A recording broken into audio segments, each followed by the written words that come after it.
Bago tayo magpatuloy sa video ko ngayon ay shoutout muna sa isa nating kababayan na si Ron Sakalam. Pa-shoutout po Kuya Pinong, advice ko lang sa mga gustong mag-exam, wag muna problemahin ang picture kasi ang pinakamahirap registration. Paunahan at dapat hindi ka mag-refresh ng page once andun ka na sa link.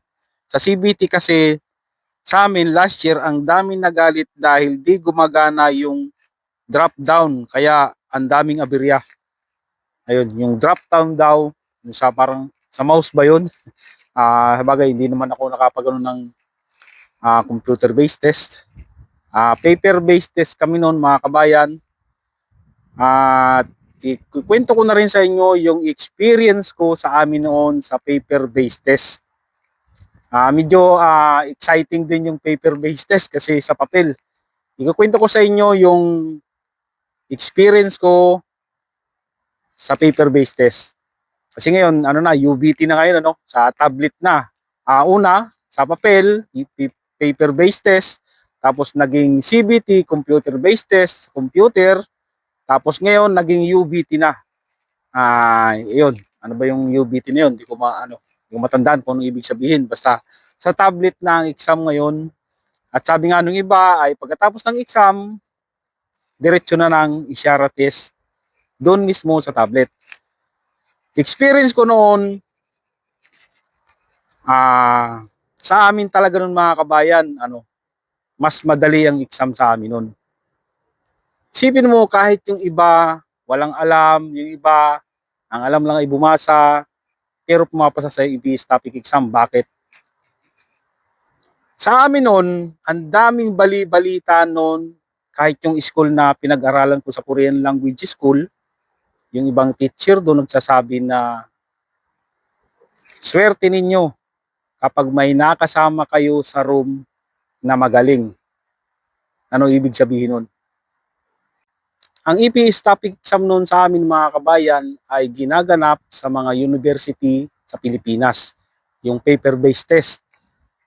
Katulad ng National University, San Beda. Ako noon, ang binyo ng exam ko noon ay sa National University.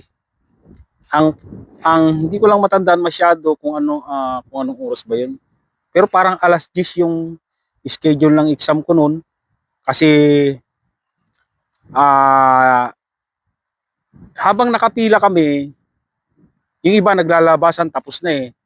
Tatanungin ng iba kung mahirap daw ba yung exam o madali kasi noon sa amin mga kabayan sa paper-based test sa papel, yung mismong papel ng question nakasulat, bukod kasi mga kabayan yung papel ng question at bukod yung papel nang doon ka lang magsasagot.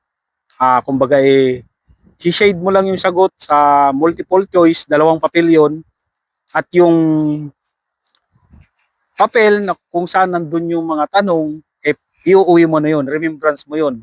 Lahat nun ay may remembrance na ganyan. Yung sa akin, yung papel ko ng paper-based test, na kung saan nandun yung mga tanong, hindi ko na malaman kung saan napunta. Ang pagkakaalam ko nun, may pinagbigyan ako nun na gusto rin mag-aral ng Korean language pero hindi naman natuloy.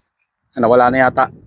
Sa amin nun mga kabayan, pagkatapos ng exam, hindi mo agad malalaman. Hindi katulad ngayon, pagtapos ng oras, makikita mo na kung pumasa ka o hindi. Kasi lalabas na agad yung score. Malalaman mo agad kung pasado ka sa EPS topic exam. Sa amin noon, mag-iintay ka pa ng 3 weeks o 1 buwan bago malaman kung pumasa ka o hindi. Saka sa amin noon, paglabas, kung sa oras na ilalabas ng DMW yung mga pumasa, kasabay na din doon kung ano yung passing grade.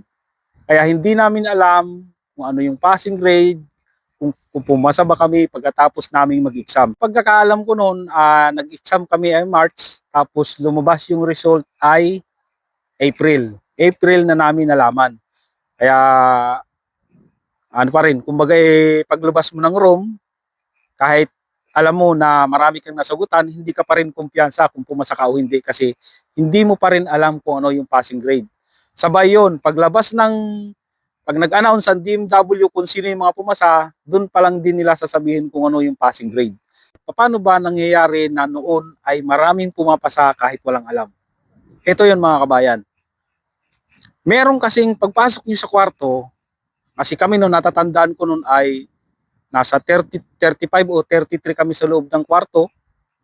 At ako, ang number ko noon ay pang number 12 ako. Eto, sa sitwasyon noon, kaya siguro ginawa ng DMW, nasa DMW na lang yung exam kasi may mga hindi magandang nangyayari sa exam room sa loob ng kwarto kung saan mag-i-exam. Ang nabalitaan ko noon, sabi ng iba, yung iba tuwan-tuwa talaga kahit walang alam pumapasa kasi 5 minutes bago daw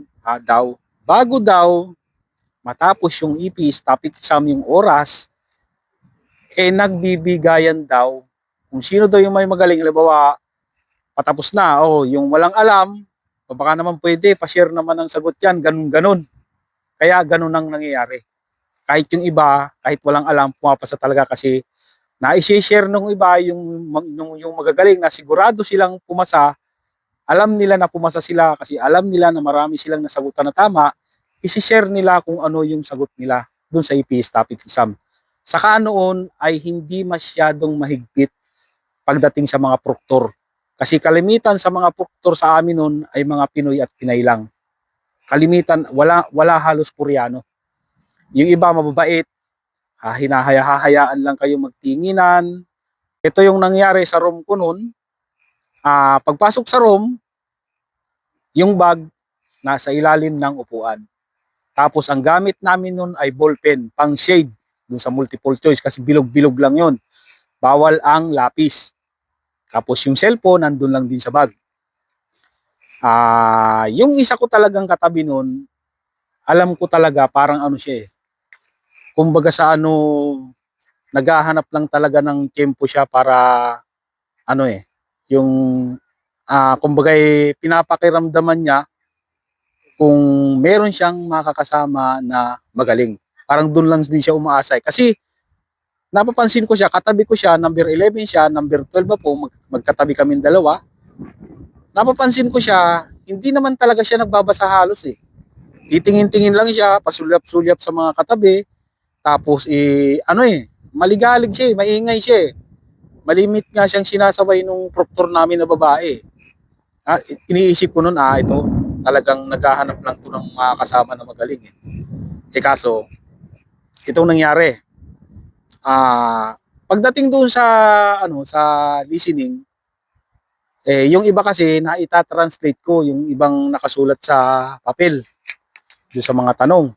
Naita-translate ko siya, yung iba alam ko, tapos nakita ko nung proctor na babae, ay, ito si kuya ang galing niya naita-translate niya yung iba Tapos parang sinasabi nung proctor namin na kumbaga parang mag-share ako ng mga sagot ko. Kasi yung iba walang alam. Pero hindi naman siya nagsabi ng ganun. Kumbaga nagparinig lang siya sa akin. Tapos nung 5 minutes na, ayun na. Naglabasa na yung talagang mga walang alam. Nagparinig na, pa-share naman dyan, pa-share naman ang sagot. Tapos yung katabi ko nga na maingay, kinukulit ako, hindi ko na lang din pinapansin kasi alam niyo bakit mga kabayan.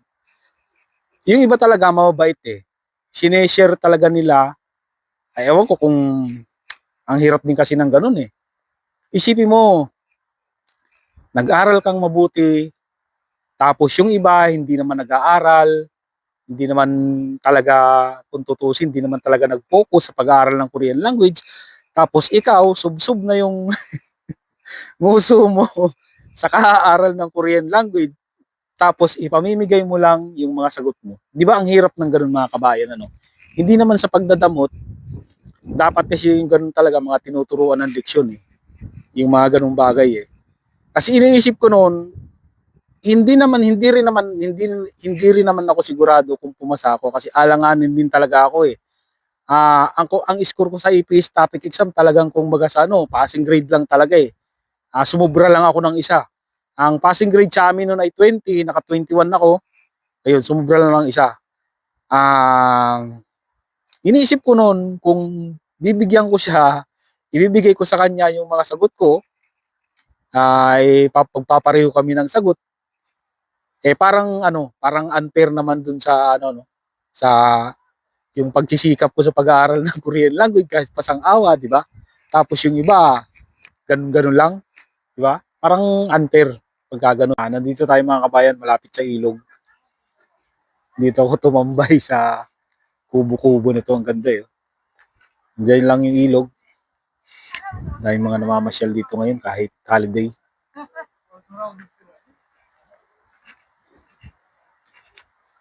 Tanggal na yung tubig dito. Dati may mga isda dito, tinanggalan nila ng tubig. Siguro pagdating ng summer, lalagyan na ulit ng tubig yan. Daming namamasyal din dito.